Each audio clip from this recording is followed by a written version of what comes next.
Vous me mettez après en grand, s'il vous plaît. Il était en grand. Ah oui, ça y est, j'y suis. Voilà. C'est pour faire une commande. C'est quoi? Bon, alors on peut commencer? Ouais. Alors bonsoir tout le monde. Le carnet de famille ce soir, il va être très court, j'en ai pas. Puisqu'on me dit rien, alors je ne peux rien annoncer. Et donc, on va rentrer tout de suite dans le vif du sujet avec un petit résumé de ce que nous avons vu il y a 15 jours. Ça fera du bien à toutes les bonnes mémoires.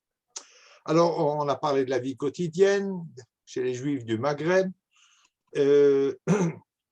En 1951, donc on est là très peu de temps avant l'émigration, il y a clairement une fracture dans la société juive séfarade entre la frange évoluée, la frange plus riche de la communauté et le reste de la communauté. Et nous avons aussi parlé de l'extrême pauvreté des rabbins.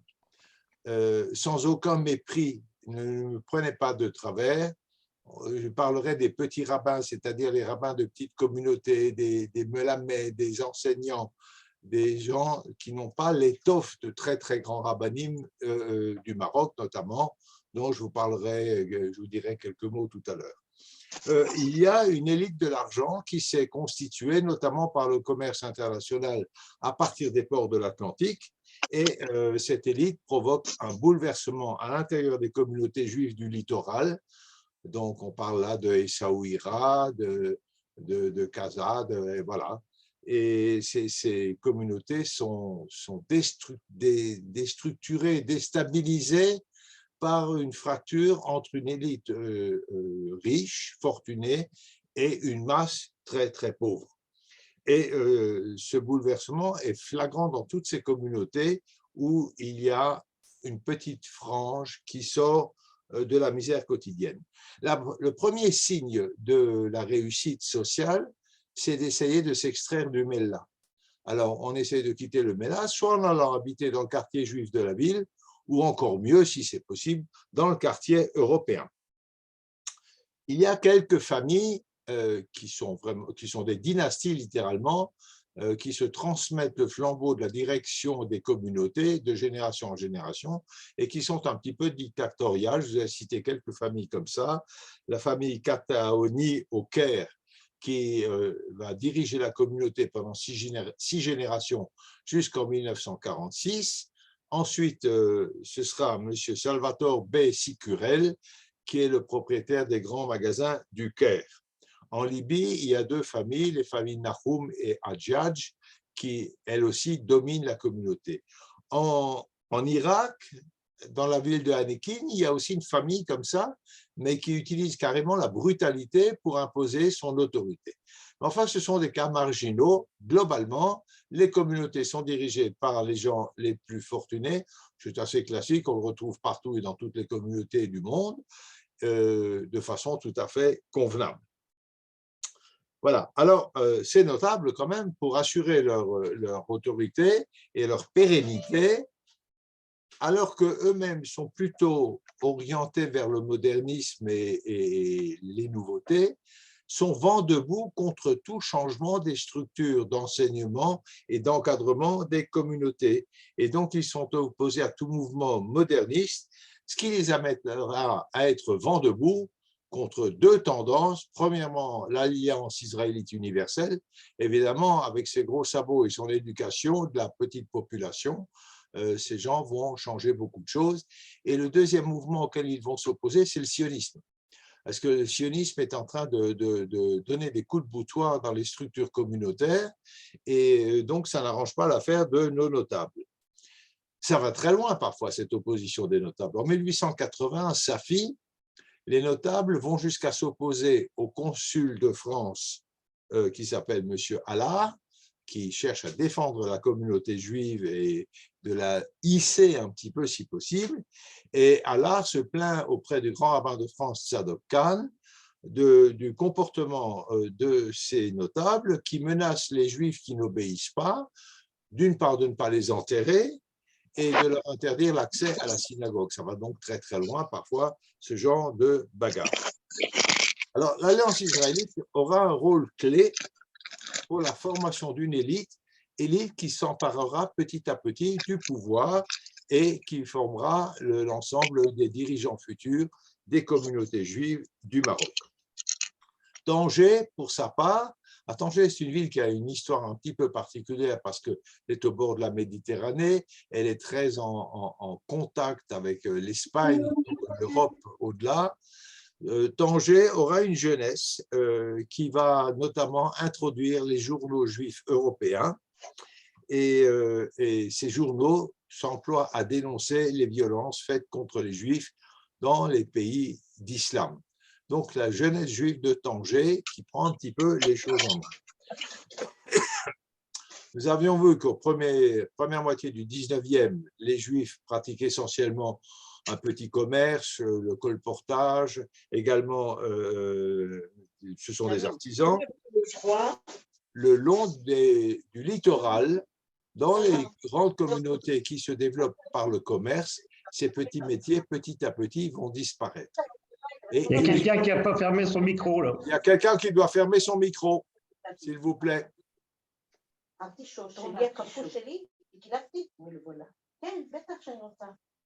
Fermez vos micros. Lama, c'est la personne qui a dit Lama à l'instant, fermez votre micro. Voilà. Alors, nous avons vu aussi le partage des métiers, les métiers nobles étant réservés aux musulmans et les métiers sales ou moins nobles étant réservés aux juifs. Il y a peu d'agriculteurs juifs, pour la bonne raison qu'en terre d'islam, les juifs ne pouvaient pas posséder de terre.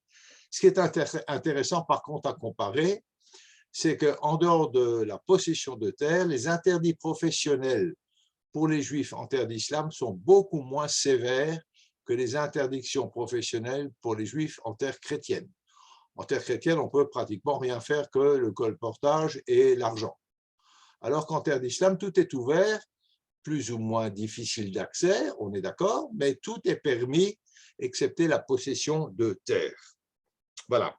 Alors, on avait aussi abordé longuement le problème des prêts à taux usuriers qui sont pratiqués par les juifs, évidemment, mais pas seulement, également par les musulmans et par les Européens fraîchement débarqués au Maroc. Or, il se trouve que, et le père Foucault en est témoin, c'est que contre les juifs qu'on proteste, ces taux usuriers mènent des familles à la ruine, c'est tout à fait dramatique. Les taux vont de 30 à 60%, c'est considérable. Mais on s'en prend qu'aux juifs et ça donnera lieu régulièrement à des accès de violence. Du côté des juifs, on se plaint aussi de la fiscalité, qui est très lourde. Vous savez, la fameuse jizya qu'il faut payer. Et on peut craindre à l'occasion, et pas seulement craindre, on constate à l'occasion des conversions à l'islam pour échapper à une fiscalité trop lourde, trop pénalisante. Et donc, c'est un problème important, cette histoire de fiscalité concernant spécifiquement les Juifs. Parfois, il y a des abus absolument atroces. À Tripoli, en Libye, le bey, qu'on appelle le vali là-bas, va multiplier par 5 le montant de la jizya. Et il faudra l'intervention du consul d'Italie en Libye pour revenir à des proportions un peu plus normales qui n'en demeurent pas moins extrêmement lourdes. Il y a un autre impôt qui frappe pas spécialement les Juifs, mais qui leur pose un très gros problème. Dans l'Empire ottoman, il y a une obligation de service militaire.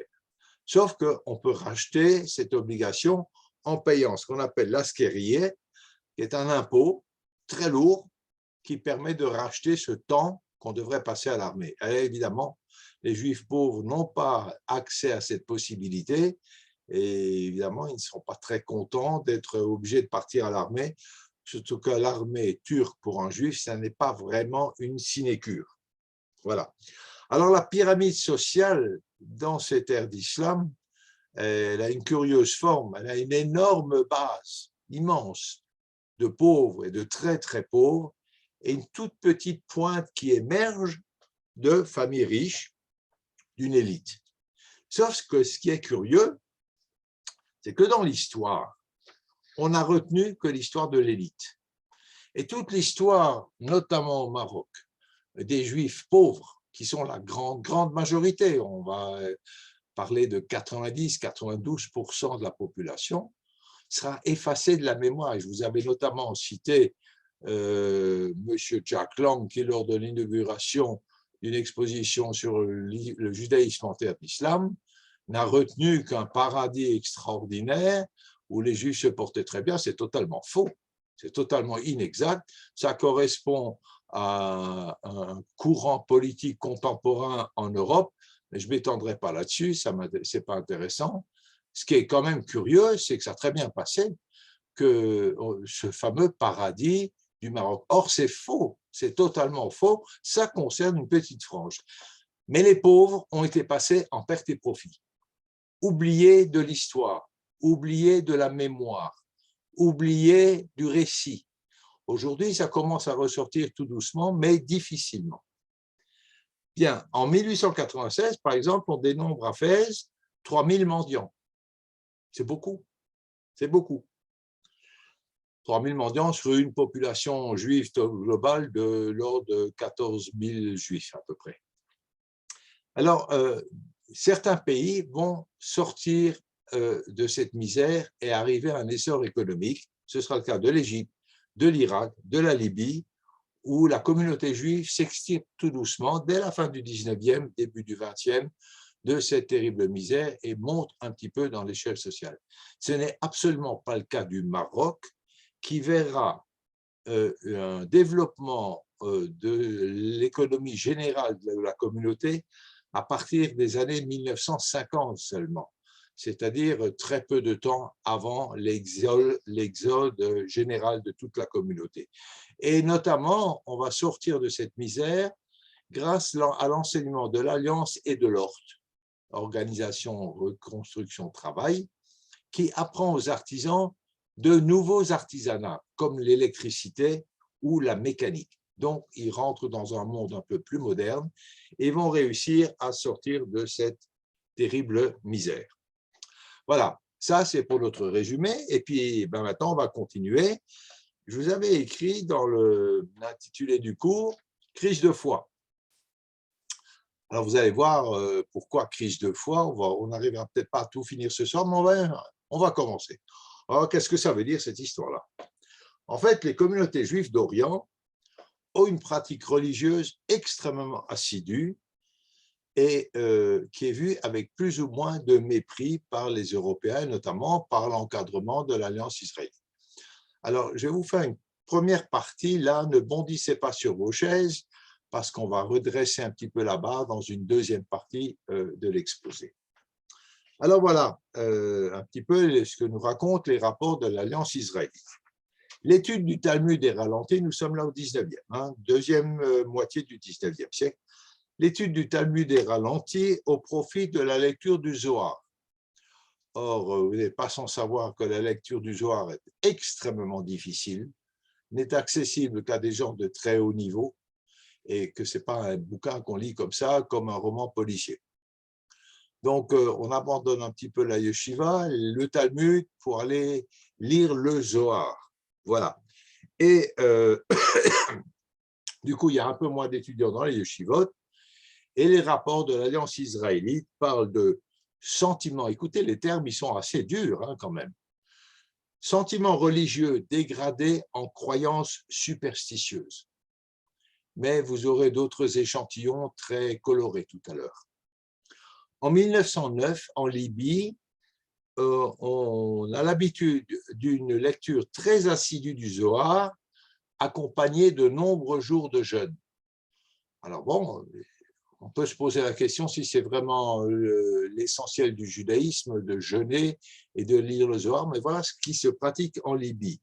En 1930, en Irak, la communauté est privée de guides spirituels parce que momentanément, on n'a pas de grands rabbins en Irak et elle est un petit peu abandonnée à elle-même. Du coup, nous disent les rapports, elle pratique sans conviction, ignore l'histoire juive et les valeurs morales du judaïsme. Mais ça, c'est quand même une accusation assez grave qu'on va retrouver encore une fois.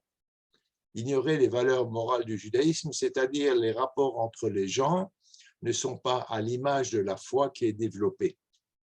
En 1898, à Tripoli, donc en Libye, on nous dit « observance de pure forme où l'on n'écrit pas le Shabbat, mais par contre, on va jouer aux cartes au café et on note les points à la craie sur le tableau. » Maintenant, je vais vous dire, moi qui suis un bon juif alsacien, j'ai juste le droit de me taire parce qu'en Alsace, nos braves marchands de bestiaux, Shabbat après-midi, allaient jouer aux cartes au café.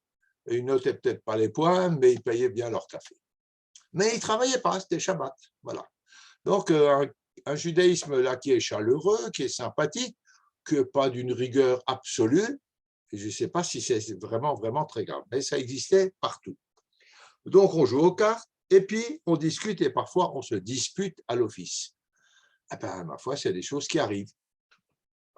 Voilà, ce sont des choses qui arrivent.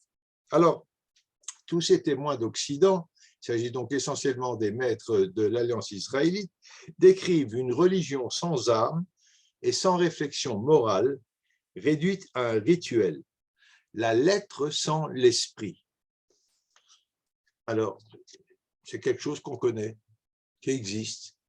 Ce qu'on appelle la foi du charbonnier. On pratique, on ne sait pas trop ce qu'on lit, mais on fait ce qu'il faut faire. Voilà. Et puis, même si on ne comprend pas tout, et je ne suis pas certain qu'il faille le condamner dans des termes aussi violents. Ce qui est intéressant aussi de relever, c'est qu'il y a pas mal de similitudes entre les traditions juives en terre d'islam et les traditions musulmanes. Là, on rentre dans autre chose. Le mauvais œil, le Ein Hara. Alors évidemment, les textes mystiques nous parlent de Ein Hara, mais enfin, c'est quelque chose de très prégnant et je vais vous en donner des illustrations. Les démons, les djnoun qu'on craint terriblement. Et là aussi, je vais vous raconter une petite histoire tout de suite. La vénération des saints, et il y en a beaucoup, et les pèlerinages sur leur tombe. Toute action religieuse, pleine de foi, mais qui sont peut-être pas très rigoureuses au regard du judaïsme tel qu'on peut le concevoir. Et de fait, on arrive à un total décalage entre les maîtres européens et la population locale, une incompréhension totale, et de plus, ces maîtres de l'Alliance s'en prennent à ce qu'ils appellent les petits rabbins qui lisent le Zohar, dont ils disent c'est un véritable fétichisme, écrit en 1900, le directeur de l'Alliance israélite de Marrakech. Encore une fois, prendre le Zohar comme livre de chevet, franchement, ce n'est pas évident. C'est un texte très, très difficile, très compliqué. Je ne m'y hasarderai pas, mais là, c'est très courant et nous allons en avoir d'autres illustrations. Alors, voilà ce que nous dit ce directeur de l'Alliance à Marrakech. Quand on a fini la lecture du Zohar, ça prend quand même quelques jours, on promène l'ouvrage la nuit dans les rues du Mellah en grande procession, au son de la musique et avec des flambeaux. Et il continue en disant, c'est le judaïsme tombé au niveau de l'islam grossier des foules, du catholicisme de Lourdes, un véritable paganisme sous l'égide du dieu du Sinaï et du décalogue. La superficialité des croyances et des pratiques rend la probité et la loyauté des relations tout à fait secondaires. Deuxième mention de relations entre eux difficiles, pas très droites. Voilà. Mais des termes terribles, c'est vraiment des propos carrément insultants. Voilà. Mais il y a une incompréhension entre ces gens qui viennent d'Europe et cette population qui a ses propres traditions. Et alors, quelle est la réalité? Parce que maintenant, on va faire une deuxième partie quand même, essayer de rectifier un petit peu tout ça. En réalité, cette pratique très assidue, très régulière, recouvre une très forte identité juive, très marquée, justement ce dont on essaye de se dépatouiller, de se débarrasser un petit peu, notamment en France, au 19e, avec les Lumières, eh bien là, c'est une identité très marquée, très revendiquée, et tous les témoins témoignent de cette identité assumée, tant au Yémen qu'au Maroc. Au Yémen, par exemple, ne pas savoir lire l'hébreu et ne pas aller au Kheder, donc à l'école juive pour les enfants, vaut une mise au banc de la communauté de toute la famille. Vous dire combien le judaïsme est pesant, lourd et prégnant sur toutes ces familles qui sont obligées de se plier. Il faut apprendre à lire, aller au Kheder, sinon on est mis au banc. La même chose au Maroc. Même action, même résultat, même conséquence, mais ça va encore plus loin, parce qu'alors au Maroc, le shochet ne viendra pas à la maison pour faire la shrita de la poule pour le Shabbat, et le papa ne sera pas appelé à la Torah. Donc c'est vraiment une mise au banc, et on va au Cheder parce qu'il faut, sinon on n'a même pas de poule à manger pour Shabbat, puisque le shochet ne viendra pas faire son œuvre. En 1919, à Salé,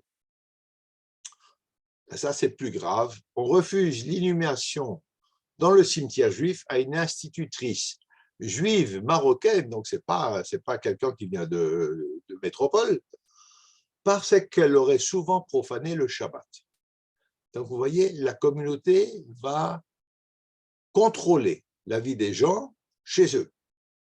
Et donc on refuse de l'enterrer, on va l'enterrer dans le coin des prostituées. Pas très sympathique. Alors, le grand rabbin de Rabat va intervenir quand même, et peu de temps après, elle sera déterrée et réenterrée normalement dans le cimetière. Mais pour vous dire que ça va très très loin, l'inquisition des cadres communautaires du rabbin dans les familles qui va jusqu'à interdire des enterrements. Ça va quand même très très loin. Voilà. Mais c'est la tradition, ça se passe comme ça. Ça a aussi des avantages, ne vous trompez pas. Les mariages mixtes sont inexistants, alors qu'en France, c'est une plaie, déjà au 19e.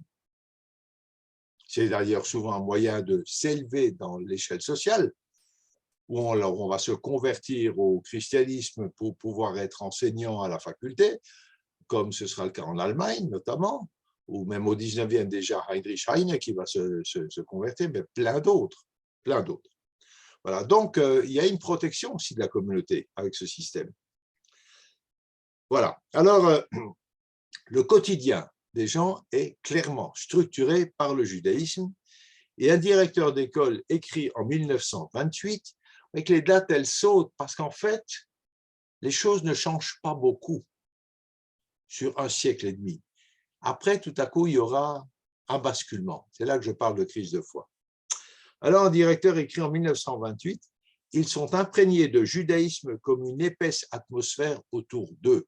Ça, pour le coup, ce n'est pas quelque chose d'insultant, c'est un simple constat que le judaïsme, comme d'ailleurs ça doit l'être, c'est un mode de vie, imprègne le quotidien, l'heure par heure de la vie de ces braves gens. Alors, cette tradition très rigoureuse donne aussi la force de vivre, parce que c'est dur. La condition de juif est dure au Maroc. Et donc, ça leur donne un motif, une motivation, mais vous allez voir qu'il y en a d'autres, mais un motif à vivre et à survivre. Par exemple, la célébration de Tisha B'Av se fait avec énormément de ferveur et elle fait littéralement écho au malheur quotidien des Juifs du Maroc. Et l'Alliance israélite nous raconte qu'à Marrakech en 1936, ça c'est quand même beaucoup plus contemporain, il décrit le deuil du 9 Av. Voilà ce qu'il écrit. Il est vécu comme un deuil personnel qui trouve là l'occasion de soulager son triste cœur rongé de soucis. Donc il y a une identification entre ce malheur de Tisha B'Av et le malheur quotidien de ces communautés. Les femmes rejoignent la pleureuse attitrée qui a composé un chant pour l'occasion, et ce chant est tout simplement le récit de sa propre vie. Voilà. Et ça illustre Tisha B'Av. Le jeûne de Tisha B'Av suit un repas la veille au soir, composé de lentilles, d'œufs durs avec de la cendre. Ben, il n'y a pas d'éclairage pendant toute la nuit et on dort à même le sol. Bien, ça, ce sont des traditions qu'on trouve un petit peu partout. Curieusement, les directeurs de l'Alliance israélite se plaignent également d'un terrible absentéisme pendant le mois de Tishri. Alors évidemment, il y a plein de fêtes et Chol HaMoed, on ne vient pas à l'école, alors qu'en France, on travaille à Chol HaMoed. C'est d'ailleurs permis et on peut enseigner. Oui, mais non, Chol HaMoed, c'est Chag, point. Et donc, globalement, on n'est pas là presque tout le mois. Ces fêtes sont la plus grande plaie à Tétouan, en 1901, directeur de l'Alliance israélite. De même, le Shabbat est rigoureusement respecté. Et nous écrivent des directeurs de l'Alliance, rigidité. Ah, quand même, ça va un petit peu loin. Rigidité, disent les modernistes, tout en reconnaissant quand même qu'il y a un intérêt moral, social et familial à cette pratique rigoureuse du Shabbat. Jusqu'à une époque récente, on rentre dans un autre domaine, là, le magique, le surnaturel, l'anormal, ce qui dépasse notre entendement, notre compréhension, est d'autant plus important dans ces communautés que l'illettrisme est grand. C'est-à-dire que plus on va vers les communautés de l'Atlas ou du Maroc profond, plus on a cet appel à des choses ésotériques, magiques et autres. Il n'est pas rare, par exemple, qu'on connaisse par cœur des chapitres entiers du Zohar. Mais connaître par cœur les chapitres du Zohar, ce n'est pas les comprendre encore. Mais on lui confère une puissance, une autorité, une force, une capacité de transcender nos problèmes énormes. Et donc, on apprend des pages entières du Zohar par cœur. Et puis, il y a des rituels contre le mauvais sort. Alors, le mauvais sort, ça, c'est une grande affaire. Et ce rituel contre le mauvais sort est tout à fait complémentaire du respect de la Torah. En 1903, à Fès, Jacob Valadji propose de remplacer les petits Talmud Torah insalubres. Je vous ai raconté comment c'est un Talmud Torah. Il y a 40, 50, 60 gosses dans une pièce en terre battue, dans la boue, dans la poussière, dans la saleté. C'est absolument immonde. Et voilà que Valadji propose de remplacer ces petits Talmud Torah par un seul bâtiment grand, moderne, actuel, pouvant recevoir 1000 élèves. Cri d'orfraie des rabbins, péché. Oula, péché. Pourquoi péché?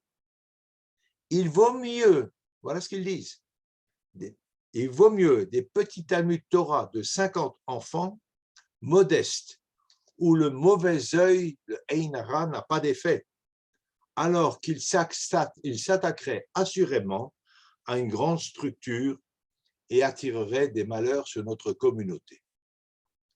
Dixit, les rabbins, ce que j'appelais tout à l'heure, et sans mépris, je vous assure, les petits rabbins. Mais pas seulement.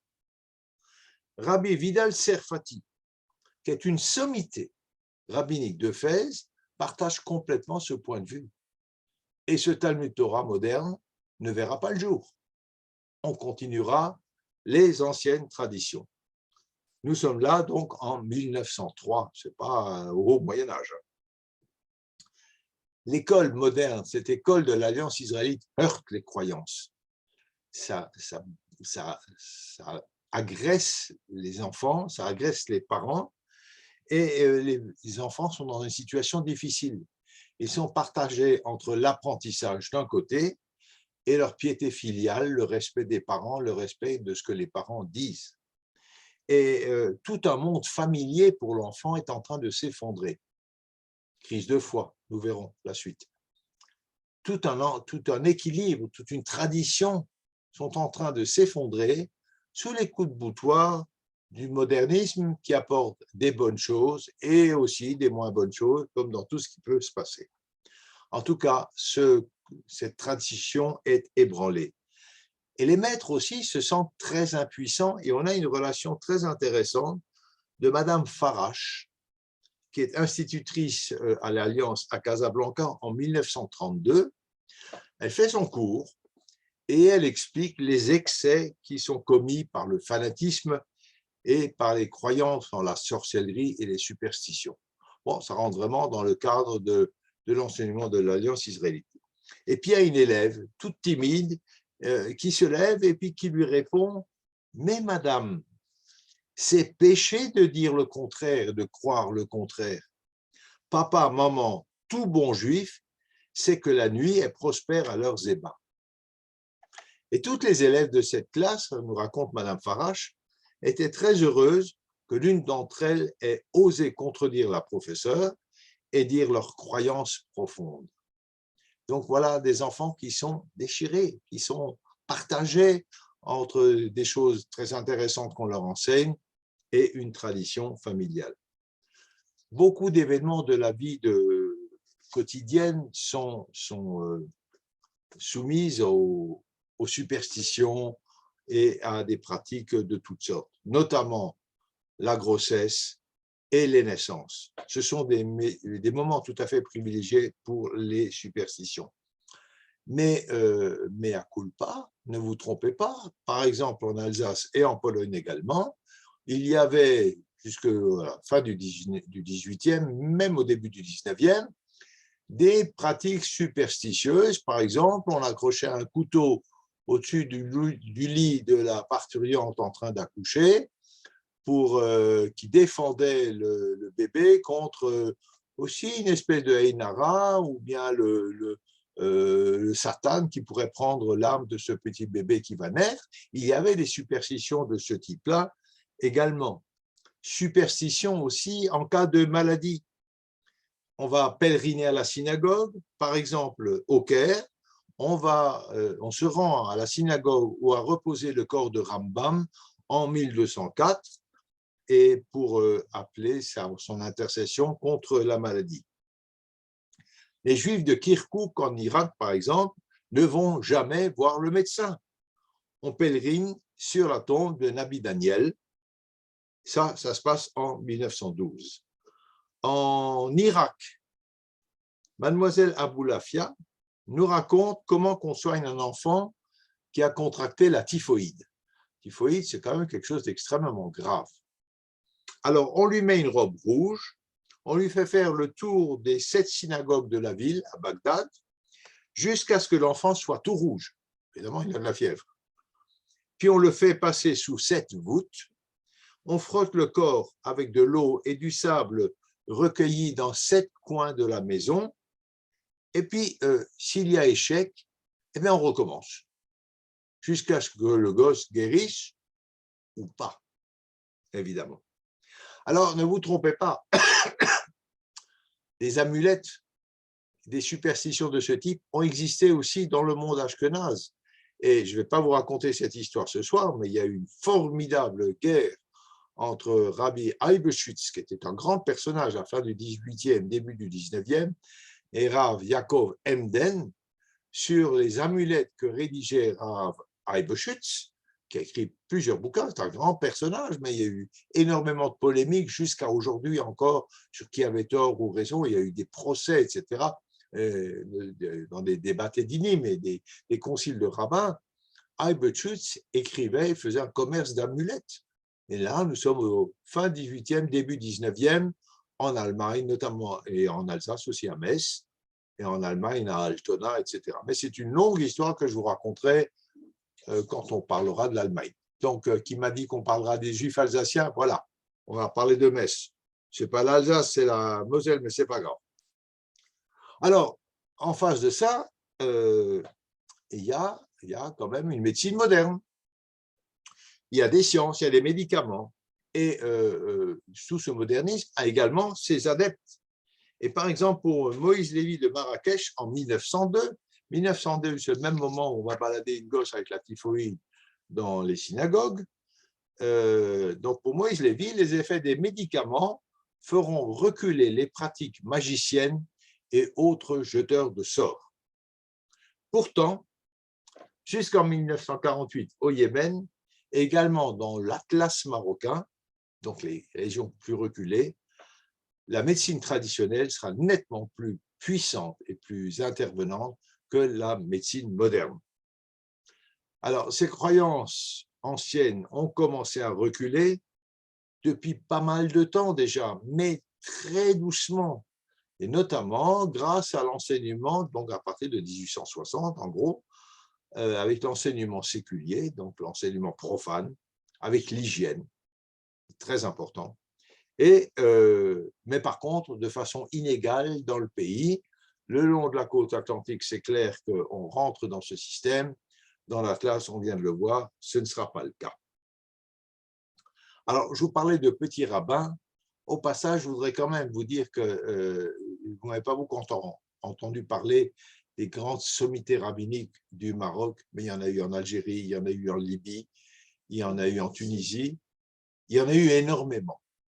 Je ne vais pas tous pouvoir vous les citer, d'abord, je n'en ai pas la compétence, mais il y a des noms quand même, et de véritables dynasties rabbiniques qui se sont constituées et qui ont laissé énormément de littérature. Je parle par exemple de Rabbi Chaim Pinto. Ses dates, c'est 1743-1845, donc il est mort à l'âge de 102 ans. Il est enterré à Essaouira et sa tombe fait l'objet d'un pèlerinage. Et derrière lui, il y a toute une succession de descendants, jusqu'à des descendants contemporains dont je ne parlerai pas trop pour des raisons que je ne dévoilerai pas. Voilà. Il y a d'autres dynasties. Rabbi Yaakov Abissera, qui est né en 1805 et qui est l'arrière-grand-père d'une très grande personnalité qui était Baba Saleh. Baba Saleh s'appelle Abissera. Et il y a Baruch Toledano, lui, il est plus contemporain. Ses dates, c'est 1890-1970. Il y a toute une dynastie Nkaoua, etc. Il y en a énormément, je reviendrai dessus, je vous en citerai d'autres à d'autres moments, mais il y a beaucoup de personnalités rabbiniques de grand niveau. Et ce qui est intéressant et qu'il faut relever tout de suite, c'est que ces gens étaient en rapport avec le judaïsme occidental. Il y avait des échanges de lettres, il y avait des échanges de tchouvot, il y avait des échanges de discussions entre ces grandes personnalités rabbiniques du Maroc et des autres pays du Maghreb et le judaïsme occidental. Voilà. Alors, en Mésopotamie, donc frontière turque, voilà, il y a la révolution jeune turque en 1908. Et cette révolution jeune turque remet en cause le Shabbat, parce qu'évidemment, ne pas travailler le Shabbat, c'est tout à fait contraire à tous les critères de l'économie. Aujourd'hui, évidemment, on dit qu'il ne faut pas travailler le dimanche, ça c'est évident, mais encore un autre jour dans la semaine, et puis on travaille la semaine des 4 jeudis, les 3 dimanches aujourd'hui, notamment en Europe occidentale et spécifiquement en France. Mais à l'époque, pas travailler le Shabbat, c'est incompatible avec l'économie moderne. L'occupation anglaise qui arrivera en 1919 sera encore pire parce qu'elle mettra en cause alors un autre fondement. Encore travailler le Shabbat, on peut comprendre. On n'est pas d'accord, mais on peut comprendre que quand on ne travaille pas, c'est contraire aux critères de l'économie. D'accord. Mais la cacheroute. Or, l'autorité anglaise met en question la cacheroute dans l'Empire ottoman, en tout cas en Mésopotamie. Donc là, c'est quand même assez grave. Et quel est l'intérêt? Je ne sais pas trop. Ça peut-être essayer d'accaparer la sympathie des musulmans, c'est possible, mais ce n'est pas suffisant comme explication.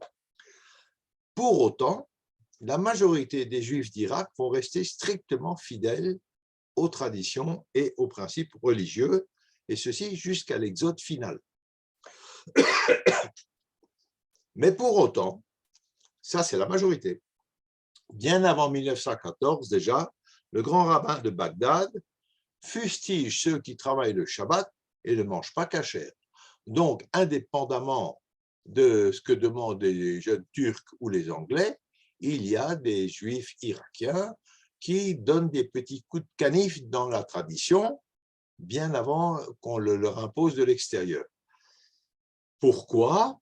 Parce que, justement, l'enseignement des petits rabbins arrive au bout. Il s'essouffle. Il ne répond plus aux besoins d'une jeunesse qui a soif d'autre chose. Nous allons voir le problème après. Alors, ça c'est en Irak.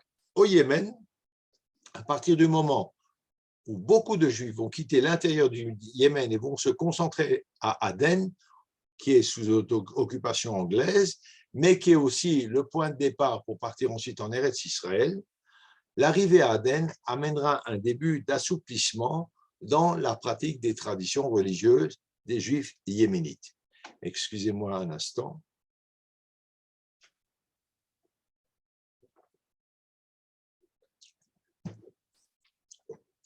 En Égypte, le premier coup de boutoir contre la tradition, il remonte très loin. Il remonte à l'époque napoléonienne, 1798. C'est la première fois, en fait, que les Juifs égyptiens sont en contact. Ils ne sont pas nombreux à l'époque. En Égypte, à l'époque, ils sont 5000 personnes. Ce n'est pas très nombreux. Tout de suite, je vais vous donner le chiffre, d'ailleurs, parce que ce ne sera pas pour ce soir, mais il y a 5000 Juifs en Égypte en 1800 et il y en a 80 000 en 1948. La progression de ce chiffre n'est clairement pas due à l'expansion démographique. Donc, il y a d'autres explications que je vous donnerai la prochaine fois, puisque la prochaine fois, on n'aura pas une crise de foi, mais on aura un problème de billets de bateau. On va voyager. Voilà. Alors,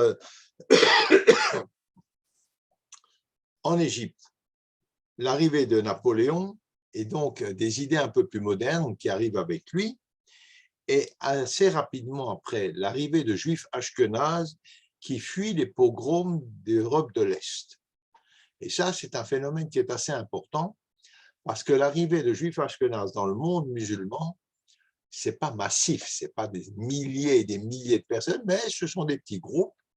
Ils vont amener des idées neuves, ils vont amener une tendance au socialisme, ils vont amener des idées de sionisme aussi, et ils vont vraiment secouer les traditions locales de ces communautés. Donc l'arrivée de ces Juifs ashkénazes qui fuient l'Europe centrale jette les premières bases d'un projet socialiste qu'on ne comprend même pas à l'époque, et également d'un premier jet de sionisme, pas de sionisme politique, mais je l'ai dit du bout des lèvres, parce que nous verrons que le sionisme des Juifs séfarades, ce n'est pas un sionisme politique, en tout cas pas au début, évidemment, aujourd'hui c'est autre chose. Donc, ils amènent socialisme et sionisme dans des communautés juives qui étaient complètement fermées à ces idées modernes. Il y a beaucoup de témoignages, beaucoup, de la ferveur religieuse et des courants mystiques qui influent sur le sionisme religieux. Alors, qu'est-ce que j'appelle sionisme religieux? On est là, milieu du 19e, fin du 19e et la suite. Le sionisme politique, qui est défini par Herzl, ne pénètre pas les communautés juives séfarades. Ils sont sionistes, mais pas politiques. C'est un sionisme mystique, c'est un sionisme religieux, c'est un attachement à la terre d'Israël viscéral, très ancien, et je vais vous l'illustrer par plusieurs petites histoires tout de suite. Alors voilà, le lien avec Eretz, il est permanent, et ce n'est pas seulement un lien spirituel, mystique, c'est aussi un lien physique concret, puisque un filet continu d'immigration des pays, notamment du Maroc, coule de tous les pays d'Orient en direction de la Palestine depuis très très longtemps. Depuis le Moyen-Âge, la Renaissance et après, il y a constamment un filet. Ce n'est pas très important, c'est quelques dizaines de personnes, mais vous imaginez ce que ça veut dire à l'époque de laisser toute la famille, tous les amis, toute la communauté pour aller à pied jusqu'en Palestine. C'est pas rien. Même problème en Pologne. C'était très compliqué de monter comme ça en Eretz Israël. Je dis bien Eretz Israël, Médina n'existe pas à l'époque, l'État n'existe pas. Dès le XVIe siècle, les communautés de Juifs du Maroc sont très fortement représentées en Palestine, en Terre Sainte. Toutes ces communautés dans leur berceau d'origine, les communautés marocaines, beaucoup d'entre elles développent un petit courant ascétique, un petit courant mystique. Ça ne concerne pas tout le monde, mais quelques personnes dans toutes ces communautés qui protestent, écoutez bien, ça c'est très intéressant, contre la métamorphose du peuple juif en une nation de commerçants. Et pourquoi?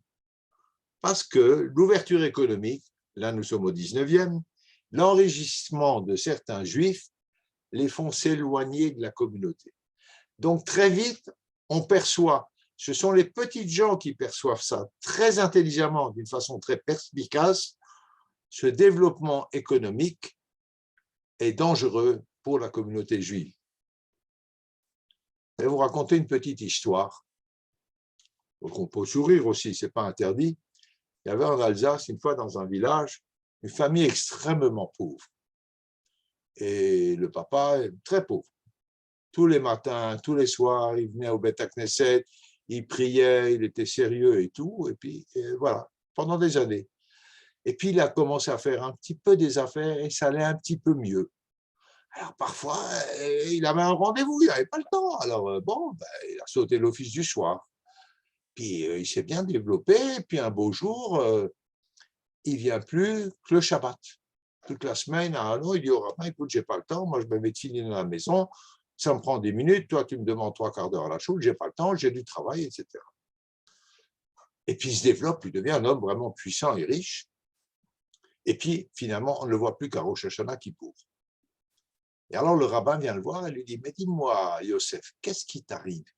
Toi qui étais tellement pieux, qui étais un pilier de la synagogue, monsieur le rabbin, je vais vous dire, Baruch Hashem, j'en ai plus besoin.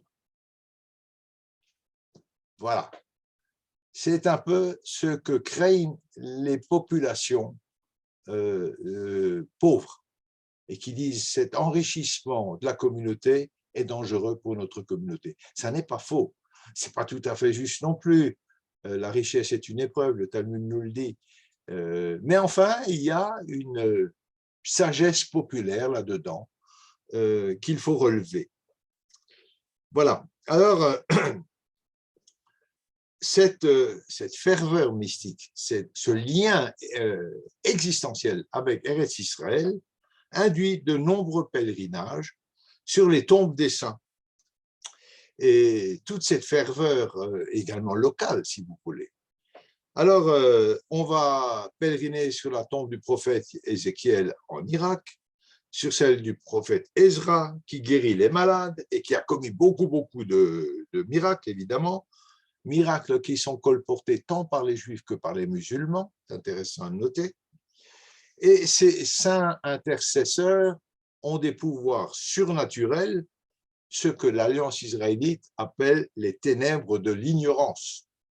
Alors, entre les pouvoirs surnaturels et les ténèbres de l'ignorance, il y a peut-être un juste milieu. Voilà. Alors, on allume des bougies et on fait toutes sortes de requêtes. Et il est intéressant de noter la chose suivante.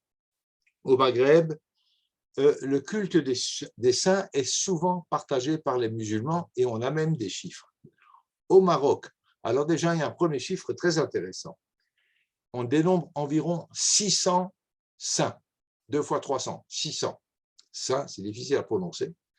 C'est vous dire la quantité de rabbins miraculeux ou pas miraculeux, d'exemples moraux, de guides spirituels qui ont jalonné l'histoire des Juifs du Maroc au travers des siècles.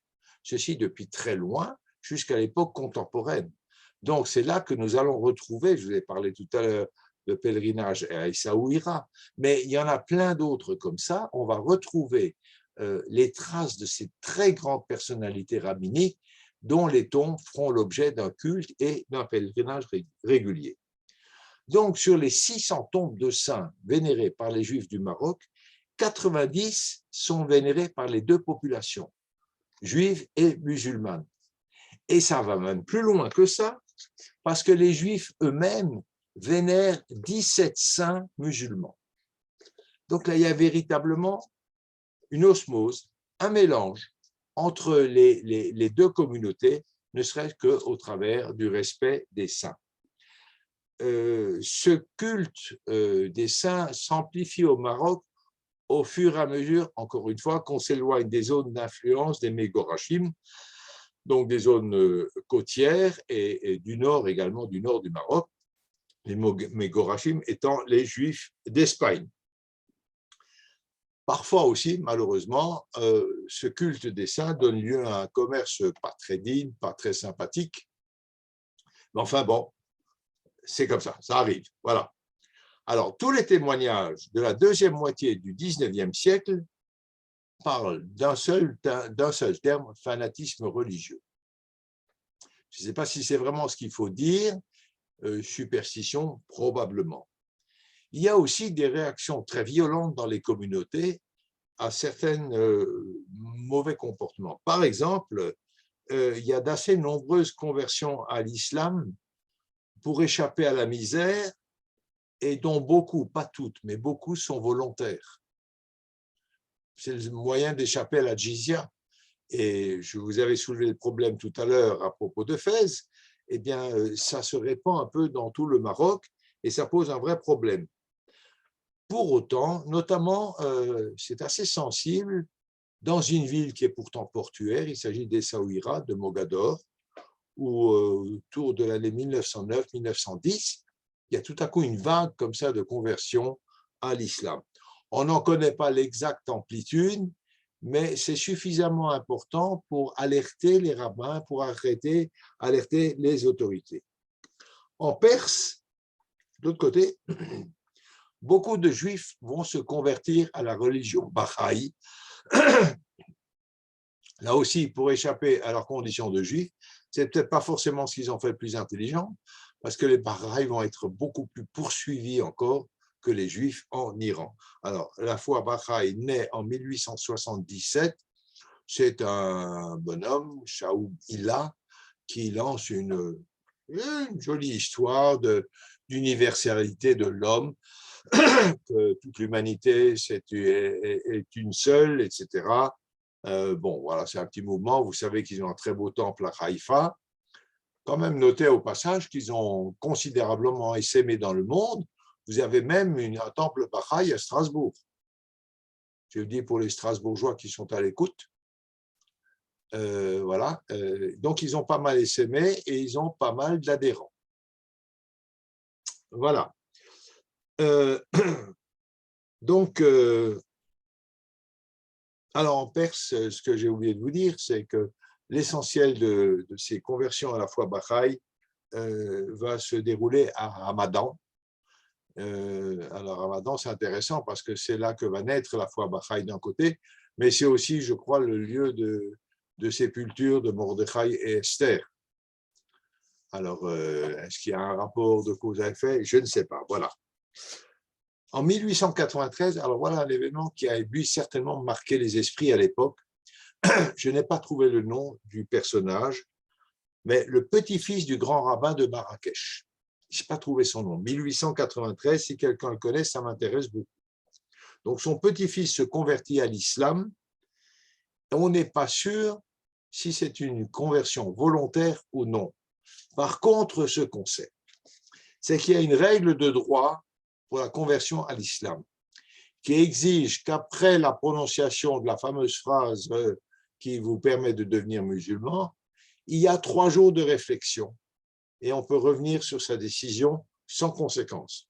Or, ces 3 jours de réflexion n'ont pas été respectés en ce qui concerne le petit-fils du grand rabbin de Marrakech. Alors, les notables sont inquiets. Là, c'est quand même assez grave ce qui se passe et on se retourne vers l'alliance israélite. Qu'est-ce qui peut arriver? Là, il ne s'agit plus de bastonnade, il s'agit de conversion, c'est-à-dire d'une perte sèche de membres de la communauté et d'une diminution de notre communauté. D'autant plus qu'un musulman peut épouser une juive ou une chrétienne sans que celle-ci se convertisse. Mais attention, les enfants seront musulmans. À l'inverse, une musulmane ne peut pas épouser un juif ou un chrétien sous peine de mort pour le conjoint. Donc, évidemment, il y a aussi des mariages qui se font, parce que pour une jeune fille pauvre, vous savez, cette misère qui règne, c'est un moyen d'échapper à une certaine misère. Donc, on a très peur de ça. Et puis autre chose aussi. Et il y a une règle dans l'islam, alors à propos de ces convertis, qui veut qu'un converti est accueilli et on n'a pas à rappeler son origine, d'où il vient. D'ailleurs, je vous signale que dans le judaïsme aussi, on n'a pas le droit de rappeler l'origine d'un guerre. Il est devenu juif, simplement on se convertit un peu plus difficilement au judaïsme qu'à l'islam, c'est un peu plus compliqué, mais une fois qu'il est converti, c'est terminé, on n'a pas le droit de le que ce n'est pas le cas, ni en Afrique du Nord, ni en Perse.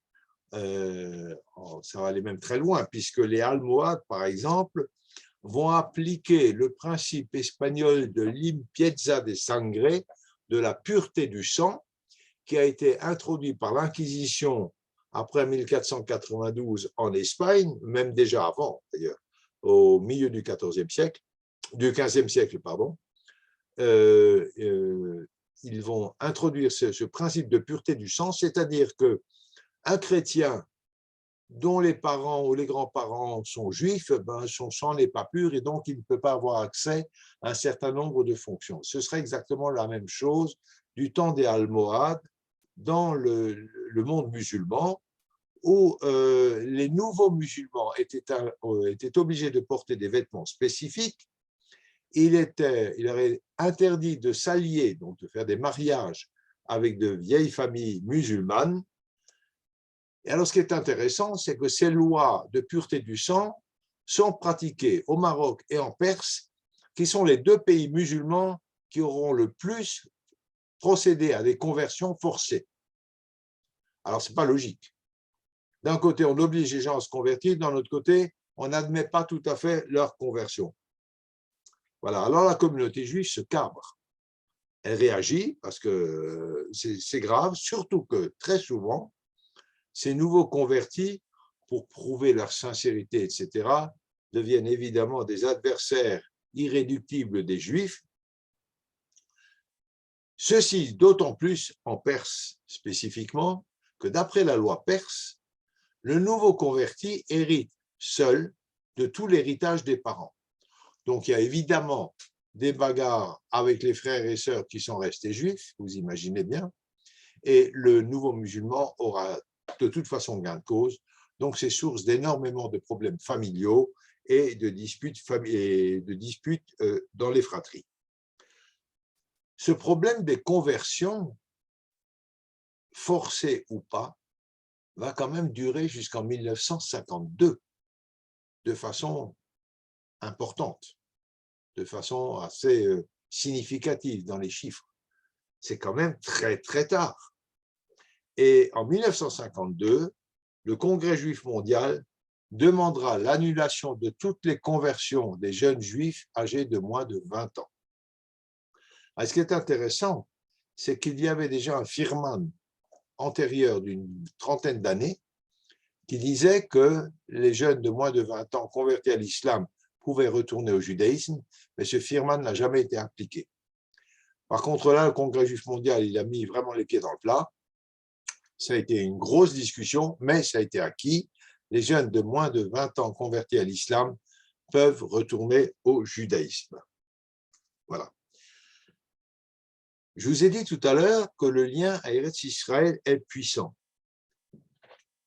Mais oula, je vois que j'arrive au bout, là. Ben, je crois qu'on va se garder ça pour la prochaine fois, parce que c'est quand même tout un petit chapitre intéressant et important. Donc, ça y est, mon heure, je l'ai mangé. Ça passe trop vite, ça passe trop vite. Alors, si vous avez des questions, je suis à votre disposition. Il faut ouvrir les micros. Si monsieur Gilbert... Oui, ça, c'est bon. Je crois qu'on a pu. C'est bon?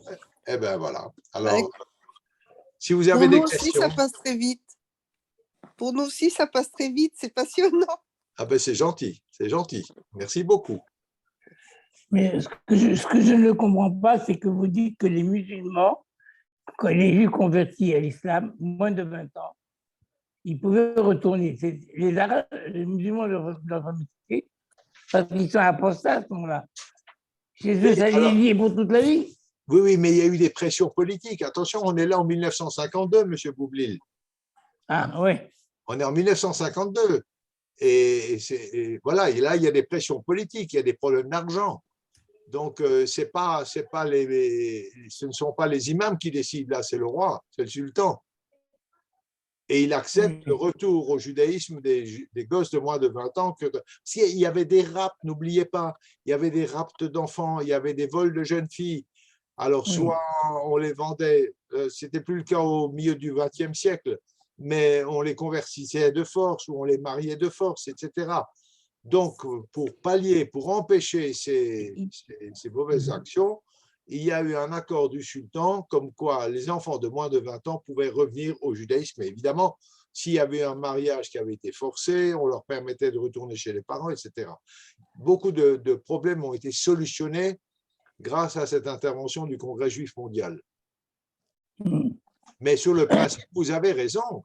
Quelqu'un qui s'est converti à l'islam ne peut pas apostasier sous peine de mort. Oui, ça, c'est mais jusqu'à maintenant, d'ailleurs.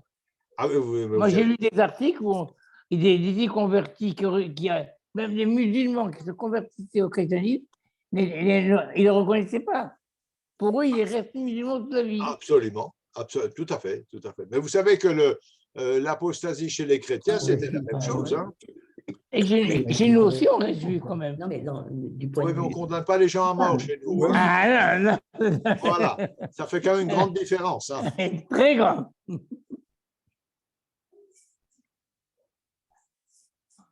On n'aime pas les gens qui se convertissent. Vous voyez toute l'histoire qu'il y a actuellement avec M. El Maleh.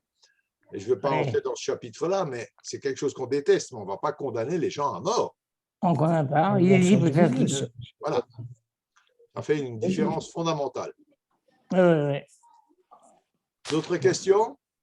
Je pourrais apporter un petit témoignage. Ah, avec plaisir. Ma mère était née à Marrakech et dans les années, on va dire 27, 28, comme ça. Alors, ma mère est allée très, très jeune à l'école de l'Alliance.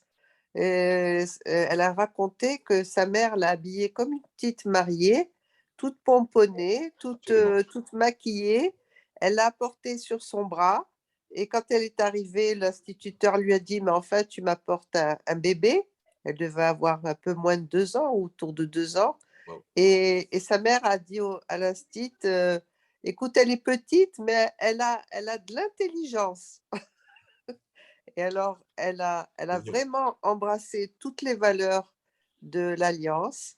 Et elle faisait la morale à la maison, à sa mère. Il faut me changer les draps tous les jours. Il faut ci, il faut ça. Il faut faire bouillir. Il ne faut pas mettre d'huile beaucoup dans la cuisine, etc.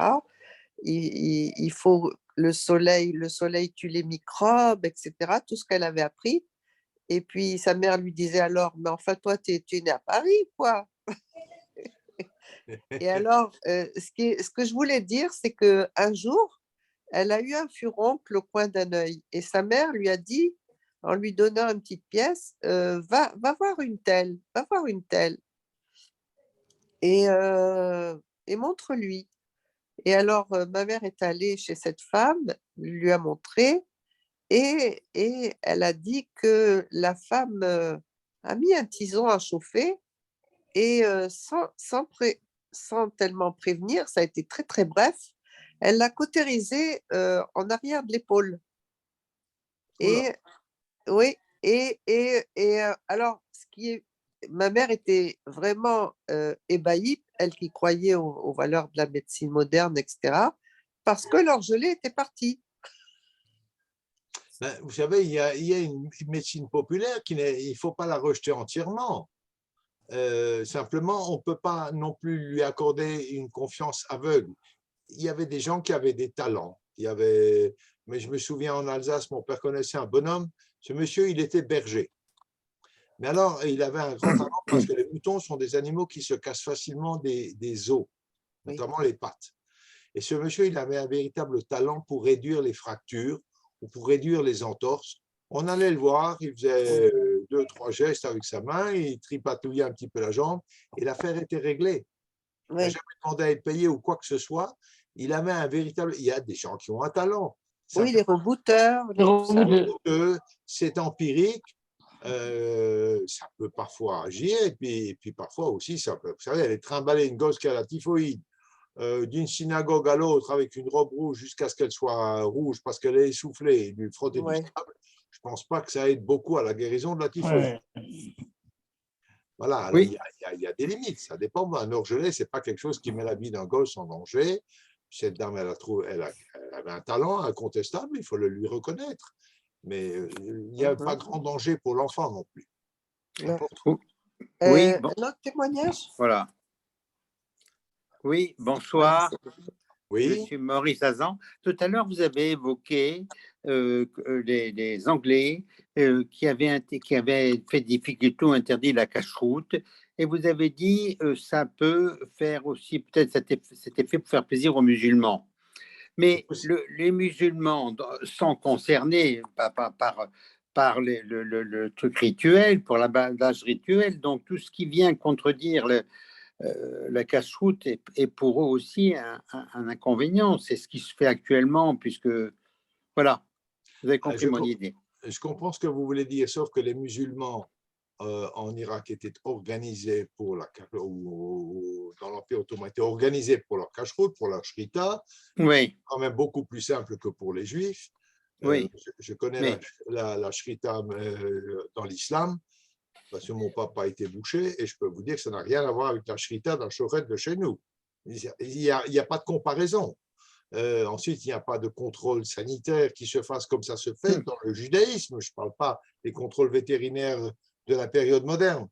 Non, le monde musulman était organisé pour que ça cache-route, pour D'accord. le halal, mais le halal, ce n'est pas cachère, c'est autre chose. Oui. Donc, ça ne nuisait pas aux Ça ne musulmans. nuisait pas, non, ça ne nuisait pas aux musulmans. Ça nuisait aux juifs, ça ne nuisait pas aux musulmans. Vous savez, les Anglais ont eu souvent une politique de diviser pour régner. Ils l'ont fait partout, ils l'ont fait en Inde, ils l'ont fait en Palestine, évidemment, vous le savez, et ils l'ont fait partout. Ils ont une politique étrangère qui est tout à fait cynique. Oui. Merci. J'ai un autre petit témoignage. Alors, c'était cette institutrice, Madame Farache, Oui. c'était ma tante. Ah bon? Oui. Ah, C'était ça. la grande sœur de mon père, demi-sœur de mon père, oui. Donc, vous pourrez vérifier que je n'ai pas raconté des bêtises. Au contraire, j'aimerais savoir où vous avez puisé, parce que je ne savais pas qu'on pouvait avoir des récits vivants. Il faut fouiller, vous le trouvez sur les archives de l'Alliance israélite. C'est pour moi, c'est une grande source de trouvailles. Alors, il y a aussi des bouquins. Si je ne me trompe pas, je crois que Georges Bensoussan parle de Madame Farache dans son livre. Mais c'est tout ce que j'ai trouvé. Hein. Cette dame rapporte cette petite anecdote qui lui est arrivée dans sa classe. Après, il y a eu certainement d'autres échanges de courriers où elle doit dire la difficulté qu'elle a d'amener la modernité dans ces écoles où les enfants sont partagés entre deux fidélités. Oui. Ce qu'elle raconte, elle le dit dans des termes très gentils. Elle le dit, cette petite fille était très émue et les petites copines étaient très contentes qu'elle ait osé dire à la maîtresse oui, vous savez, chez nous, c'est pas comme ça. Et c'est très touchant, son témoignage. Oui. Il est très joliment écrit. Ce n'est pas des témoignages comme ceux que je vous ai lus qui sont parfois à la limite de l'insulte. Vraiment. Oui. Et je voulais dire justement que j'apprécie énormément votre esprit objectif, neutre et bienveillant. Ah, c'est gentil. Mais il n'y a pas de raison. Nous sommes l'une même Non, famille. mais oui. Mais disons que pour nous enfin pour moi par exemple qui suis issue de cette culture, je trouve que vous avez une empathie vraiment incroyable. Mais vous savez, le judaïsme sfarade nous a donné énormément, on l'oublie. Il a donné, il y a eu vraiment une tyrannie du judaïsme ashkénaze au début des Eretz Israël, et on le ressent encore aujourd'hui, moins quand même, et heureusement. Mais pour toutes sortes de raisons, il y a eu des erreurs de jeunesse aussi qui ont été faites. L'accueil des Juifs marocains en Israël a été catastrophique. C'est pas bien, clairement, point à la ligne, il n'y a rien d'autre à dire. La seule C'est excuse dommage. ou explication qu'on puisse donner, c'est qu'une époque où il n'y avait rien pour personne. Ça n'a rien à voir avec Israël d'aujourd'hui, qui est un pays puissant, qui est un pays qui a les moyens, qui est un pays moderne. Israël, à la fin du 19e et plus tard, alors quand ils sont venus massivement au milieu du… Rappelez-vous, en 1966 ou 7, on disait le dernier qui quitte Israël ferme le bouton de Oui, lumière. dans la lumière. Parce que ça Ouais. allait vraiment très mal. Là. Il y avait une pauvreté terrible dans le pays. Elle frappait tout le monde. Oui, Alors, j'ai connu Israël en 1955. eh ben, vous pouvez nous témoigner de beaucoup de choses, monsieur. Et comment? Et comment? Et Vous l'avez comment? déjà fait d'ailleurs. Ouais. Mais c'est très intéressant. C'était un désert. Il y a eu quand même un problème quand même avec les Juifs marocains qui sont arrivés Oui. massivement en Israël. Israël Jacquin, Maroc Jacquin. Ils ont été très mal reçus, c'est vrai, mais il y a eu autre chose, c'est que leurs cadres, leurs rabbins, leurs dirigeants communautaires qui avaient un tout petit peu de moyens sont partis vers la France ou le Canada. Et donc, vous aviez ici une masse de Juifs qui sont arrivés sans leur encadrement, sans leurs dirigeants communautaires et qui se sont retrouvés un petit peu perdus. Malheureusement, oui. Et incapables de se défendre. Ce qui était le rôle de leurs dirigeants communautaires. Donc ça, il ne faut pas non plus l'oublier, et c'est vrai. Oui, la crème était restée ou était ailleurs. Voilà. Malheureusement, si on peut dire la crème, hein, mais je veux dire, ils étaient moins instruits, moins… Tout à fait. Ouais. Ouais, c'est des épisodes difficiles. Écoutez, Ah oui. on a déjà parlé des Juifs du Yémen, et je vous raconterai la prochaine fois le niveau des Juifs du Yémen. On les a reçus ici, mais c'est scandaleux la manière dont on les a reçus. Considérés comme des Arabes juifs, c'est-à-dire qu'ils sont pour faire le sale boulot, point. Oui, moi, à l'agent juif, on m'a traité de juif marocain. Ah ben oui, ça ne m'étonne pas. En 55. Mais oui, ça ne m'étonne pas du tout. Ouais. Il y a eu de grandes fautes. Oui, malheureusement. Mais… Et on les traîne. Ouais. Mais alors, ce qui est dommage, c'est que justement, on a un peu mis entre parenthèses, on a un peu méprisé toute leur culture sur la Torah, sur le Zohar, etc. Ils avaient une immense culture, ils savaient tout par cœur. Et oui, puis, alors savoir par puis cœur, ils avaient c'est des pas savoir. réflexions. Hein. Savoir par cœur, c'est pas comprendre. Non, mais ils avaient, à partir de chose. ça, je vois, moi, j'ai pu retrouver un livre écrit par un de mes ancêtres du sud du Maroc, Marrakech est plus bas, et Saouira est plus bas. Et ben, on voit qu'ils savaient tout par cœur, mais c'est de la dracha, ils commentent, c'est de la philosophie, en fait. Et comment dire, tout ça n'a pas été considéré quand ils sont venus, ils sont venus avec tout ça en Eretz, et ça n'avait pas de valeur marchande alors. Je ne suis pas certain qu'ils soient venus avec tout ça. Ceux qui avaient ça sont partis justement en France ou au Maroc. Non, ouais. C'était les rabbins, c'était les cadres, les enseignants. Eux, ils avaient ce savoir. Alors, ce que vous dites, il y a eu de très grandes sommités, je l'ai touché tout à l'heure et j'en parlerai encore, il y a vraiment de grandes personnalités rabbiniques au Maroc. Mais alors, c'est vrai qu'elles sont moins étudiées. Il est vrai aussi qu'ils avaient beaucoup d'échanges avec le judaïsme ashkénaze et notamment avec la Pologne. Ça, on le sait moins. Mais ça restait des discussions entre spécialistes, entre Talmid et Chachamim. Et ça s'est pas répandu, pas massivement.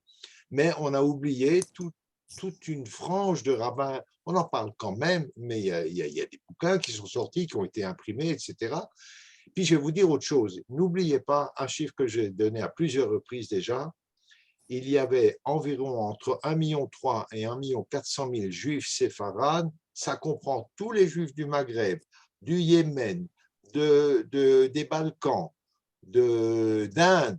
Enfin, là où il y a des juifs séfarades, le tout, c'est entre 1,3 million et 1,4 million. Au même moment, on parle là avant la Shoah, évidemment, vous avez au début du XXe siècle, en Europe occidentale, 14 à 15 millions de juifs, c'est-à-dire 10 fois plus. 10 fois plus, c'est donc 10 fois plus de production, 10 fois plus de retentissement, d'échos, de journaux, etc., etc. Oui. Voilà. Alors, ça aussi, c'est aussi une réalité, quand même. C'est un chiffre qui frappe parce qu'on n'imagine pas que le judaïsme séfarade, justement, si peu nombreux par rapport au judaïsme ashkénaze, a produit autant de savoir. Ça, il faut le dire, de cette manière-là. Mais c'est vrai que numériquement, c'est très faible. C'est 10% de la communauté juive mondiale. À l'époque, ça a changé depuis. Les chiffres ont changé. Mais là, on parle du début du XXe siècle. Le rapport est de 1 à 10, c'est considérable. Monsieur Spira, je peux me Oui. permettre. Bonsoir, donc Bernard Alouche. Vous parlez des juifs séfarades. Ma femme, moi, est d'origine turque. Donc, j'aurais voulu savoir, est-ce qu'à un moment, vous allez me parler profondément de cette communauté ou... Absolument. Absolument. Mais vous savez, il est riche, le monde séfarade. Je ne peux pas le traiter en 15 jours. On me demande la Tunisie, D'accord. mais vous avez raison, mais bien entendu que je vais en parler parce que c'est un chapitre énorme, la Turquie. Énorme. Mais voilà, on a des gens qui sont riches, qui apportent, qui ont une mémoire, qui ont un savoir, qui ont une histoire qui est diverse et variée. Il me faut du temps. Et comme je ne suis pas rapide, ma femme me reproche de donner trop de détails. C'est possible. Il faudrait peut-être que je survole plus superficiellement. Non, c'est bien comme Non, ça. c'est très intéressant. Non, ça va. C'est très intéressant à écouter. Mais il me faut du temps. On va rester dans le monde séfarade pendant un très long moment. Et vous savez, il y a une partie du monde séfarade que je n'ai même pas évoquée là. C'est qu'est-ce qui va devenir des séfardim qui sont expulsés en 1492 d'Espagne. Ceux-là, on connaît leur histoire, c'est ce qu'on fait. Mais il y a tous ceux qui se sont convertis, ce qu'on a appelé les maranes, je n'aime pas le terme parce qu'il n'est pas beau, les conversos. Ils ont toute une histoire, les conversos. Oui. Et jusqu'à aujourd'hui, on va parler, on fera quelques cours, parce que c'est un peu souriant quand même, sur les corsaires juifs, les pirates juifs des Caraïbes. C'est une histoire tout à fait fascinante. Des juifs sont partis pirater uniquement des caravelles, des bateaux espagnols pour se venger de l'expulsion. Ils n'ont jamais attaqué un bateau anglais ou français, uniquement les bateaux espagnols. Mais il y a toute une histoire des pirates juifs des Caraïbes. C'est intéressant. Alors, c'est un petit peu souriant, et on fera ça aussi. Ouais, c'est sans fin. Il y a plein de choses à raconter. Plein. Vous avez aux Caraïbes, il y a les cimetières où il y a quelques pierres tombales, il n'y en a pas beaucoup évidemment, où vous avez une tête de mort, vous avez les deux tibias, le signe des pirates, et entre les deux tibias, vous avez un Magen David. Ça, ce sont les pirates juifs. On connaît ces tombes. Elles sont identifiées, on a les noms, etc. Bon, c'est des petites histoires souriantes, il en faut aussi. Hein. Mais je peux parler? Oui. On parle de l'accueil des Marocains, je ne sais pas quoi. Mais ils sont arrivés à un moment où le pays était d'une pauvreté extraordinaire. Hein. Et Ben Gourion avait dit qu'il fallait accepter tous les Juifs qui veulent venir. Ils sont venus, mais ils n'avaient rien à manger. Et le Shabbat, c'était un demi-œuf dur, une olive, et je ne sais plus quoi. Mais ce n'était pas anti-séfarade, c'était le pays. Il y a eu les deux, mais je l'ai dit tout à l'heure. Je l'ai dit tout à l'heure. Il y a quand même des archives où on voit que Ben Gourion a écrit, mais qu'est-ce qu'on va donc faire de ces primitifs? Oui, ça c'est vrai, mais d'un autre côté, il les a fait venir aussi. Hein. Oui, notamment les Juifs d'Irak. Isser Harel lui dit, écoute, on ne peut pas, on n'a pas de quoi les loger, on n'a pas de tente, on n'a pas de quoi manger pour eux, on n'a rien. Il dit, c'est vrai, on n'a rien. Alors fais-les venir. Et ils étaient en danger. Alors, c'est pas tout blanc et tout noir. Vous avez raison, mais la pauvreté, elle était là, donc on ne pouvait pas leur donner beaucoup, c'est vrai, mais le peu qu'on leur donnait, on n'était pas obligé de le donner avec mépris. Ça, c'était gratuit. Ça, c'est une... Voilà. Et ils l'ont très mal vécu. Ça a quand même donné naissance au mouvement des Panthères Noires. Voilà. leur manière de faire n'était peut-être pas la bonne, mais la raison, on peut la comprendre. Ben oui. Ouais, ouais. Il n'y avait pas de viande. Il n'y avait pas, Il il n'y y avait pas de avait viande. rien. Le café, c'était du Nescafé. Vous Non, savez, mais je vais on vous le les dire. a obligés, Vous savez- à rester dans les villes où on les a assignés à domicile, on pourrait dire. absolument. Oui. Et Tu- avec la liste des personnes afin d'interdire tout le monde dans les autres villes de les recevoir et de leur donner du travail. Non, ça a été assez loin. Oui, oui, tout à Euh, fait, tout à fait. Oui, oui, on a vu quand même J'ai les un monsieur qui me documentaires racontait un peu un jour récents. à Mitzpeh-Rabon, il est arrivé à Haïfa, on les a fait au milieu de la nuit, on les a fait monter au début de la nuit. On les a fait monter dans des autobus, ils ont dit on veut aller à Jérusalem. Oui, oui, oui, on va à Jérusalem. On les a embarqués à Haïfa, on les a amenés en autobus, ils sont arrivés vers 2 heures du matin à Mitzpeh-Ramon, où il n'y avait rien du tout. On les a Ouais. déchargés du bus, et alors ils ont dit mais on n'est pas à Jérusalem. Ah si, si, si, vous êtes à Jérusalem, et les bus sont partis. Et on les a Oui, oui. plantés au milieu du désert. Point. Voilà, débrouille-toi. Oui, il y a eu un film israélien sur ça. Oui, il parlait des fois qui étaient à Dimona. Oui, absolument. Et un film israélien, je ne me rappelle plus de qui. Pose Eretz Israël.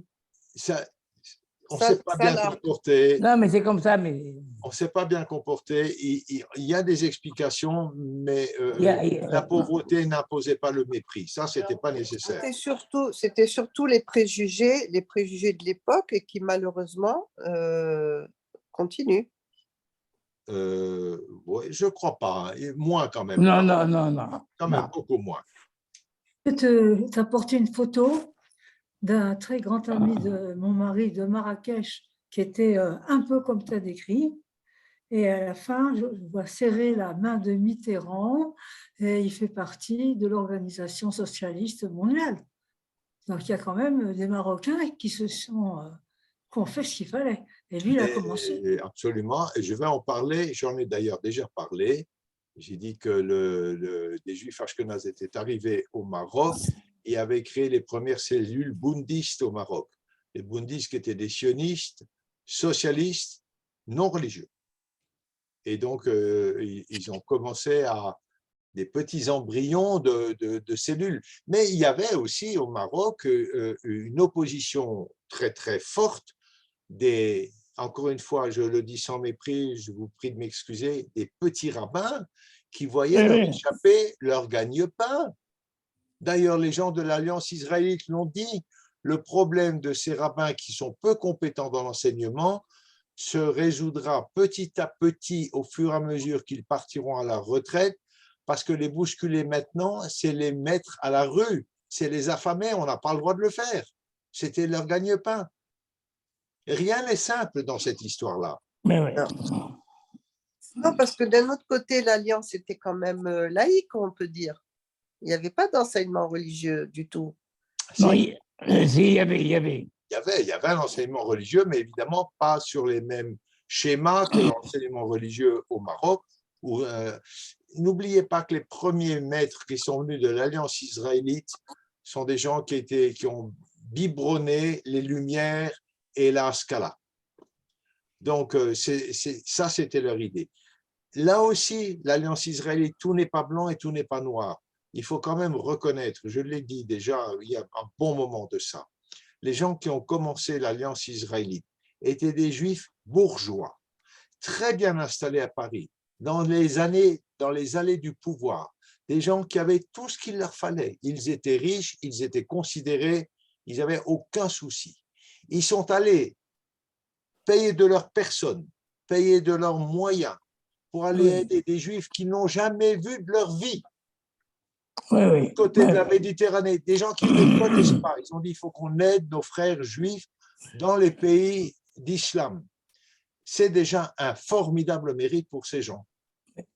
Ensuite, ils ont apporté énormément aux communautés juives du Maghreb, mais il y a clairement eu aussi des erreurs psychologiques, des fautes de comportement, une rencontre de deux cultures qui n'étaient absolument pas compatibles, et ça a posé des problèmes. Mais globalement, le résultat de l'Alliance a été quand même largement positif. Ouais. J'ai 10 ans de scolarité à l'Alliance. En tout J'ai cas, moi, 10 ans de scolarité. en tout cas, quand je Crémieux suis était allée au ministre. Maroc, j'arrête. Pardon? En tout cas, quand je suis allée au Maroc pour voir ma future belle famille, je suis restée une semaine, un mois là-bas et j'ai perdu 10 kilos. Voilà. Non, ça pique pas, c'est pas piquant. On n'a 10 pas kilos. entendu la fin. Parce que c'était piquant, elle ne pouvait pas manger. Oui, tout à fait. Bon, je me suis mariée quand même et C'était des gens de Fès. non, Marrakech. Ah oui, parce qu'on mange pas forcément, on mange pas piquant normalement au Maroc. C'est rare. Non, mais il dit c'est pas piquant. Pour eux, c'est pas piquant, mais pour moi, je peux pas y arriver. Hein. Non, mais moi j'ai grandi au Maroc, on mangeait pas piquant. On n'aimait Ok. pas le piquant. Ça dépend des villes, peut-être. Oui. Voilà l'histoire de l'Alliance. Elle n'est pas simple. Écoutez, des gens comme M. Nair, Crémieux, ministre, il va aller s'enquiquiner avec des Juifs paumés dans l'Atlas. Réfléchissez. Ils ont un mérite extraordinaire, ces gens, vraiment extraordinaire. Et ils se sont battus. Ils se sont battus pour obtenir des assouplissements pour les Juifs, etc. Encore une fois, il y a eu des erreurs psychologiques, il y a eu des incompréhensions, parce que ce sont deux cultures totalement différentes, mais le résultat global est quand même largement au crédit de l'Alliance. Il n'y a pas de doute là-dessus. Oui, c'est un enseigne d'Alliance. L'Alliance était portée par Est-ce que l'Alliance était portée par la politique de l'époque de la France, d'expansion de la langue française, etc. C'est pour ça que la France a soutenu l'Alliance, effectivement, parce que dans les écoles de l'Alliance, il fallait enseigner en français et apprendre le français aux enfants. C'était un moyen C'est vrai, tout à fait.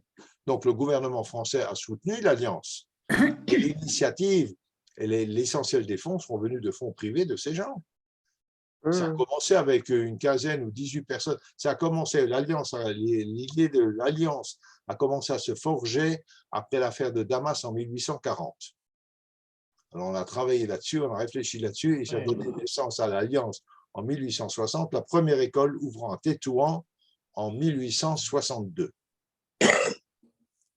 Ça a quand même bien aidé parce que les Juifs qui ont été renvoyés de l'école avec les lois de Vichy, malheureusement pour ceux qui étaient déjà en seconde, ils n'ont pas pu continuer. Mais entre autres, mon mari ou ma famille, ils sont allés à l'école grâce à l'Alliance parce qu'ils n'ont pas subi cette exclusion. Il y a eu beaucoup de bonnes choses de l'Alliance. Voilà. Et alors, je peux dire qu'ils ont été à Tétouan parce que c'était en zone espagnole et que des personnes qui sont allées de Turquie, comme ma tante, se faire former à Paris, ont été envoyés à Tétouan parce qu'ils parlaient ladino. Oui, c'est vrai. Mais Tétouan, ça a été la première école, mais il y en a eu très vite, ça a essaimé dans tout le Maroc. Oui, c'est quand même le Maroc qui a été le plus largement maillé d'écoles de l'Alliance. Oui. Mais cela dit, l'Alliance est intervenue ailleurs, sans école. Par exemple, dans tous les pays de l'Est, notamment en Russie, elle a fait un travail formidable, un travail politique. Alors en Russie, il n'y avait pas besoin d'école, tout simplement parce que les communautés avaient leurs écoles. Alors c'était le Kheder, mais il y avait quand même un enseignement profane, même dans les milieux très religieux en Pologne, etc. Il y avait un minimum d'enseignement profane, donc elle ne s'est pas occupée d'enseignement. Ensuite, l'enseignement était, il faut le dire, l'enseignement dans les Kheder en Pologne ou en Russie était d'un tout autre niveau. D'abord, c'était pas ordonné que des prières, c'était de la Mishnah, c'était de la Gemara, donc on éveillait l'esprit, on aiguisait l'esprit, c'était tout à fait différent. Voilà, donc, mais ils sont intervenus politiquement. Quand il y a eu les pogroms, enfin, c'est une autre histoire que je vous raconterai. On ne va pas tout faire ce soir. Avec bonheur. Voilà. On vous remercie, Monsieur Spira, pour cette soirée. Ça s'appelle Georges, hein. C'est pas monsieur. Hein. Bon, c'est un énième de cavode. Je vous appelle Georges. Ok. Merci beaucoup pour cette soirée, c'était très intéressant. Et on se retrouve du coup la semaine prochaine. Non, pas la semaine prochaine, dans 15 jours. Tous les 15 jours. Dans 15 jours. Ah, d'accord. Ok. Dans 15 jours. Dans 15 jours. Bezrat Hashem, Toda Rabba. Merci. Et bonne soirée Merci pour vos Merci à tout le travaux. monde. Et Kolto. pour vos Merci, travaux, Georges, à vraiment, c'est bientôt. très beau. Merci, Georges. Merci.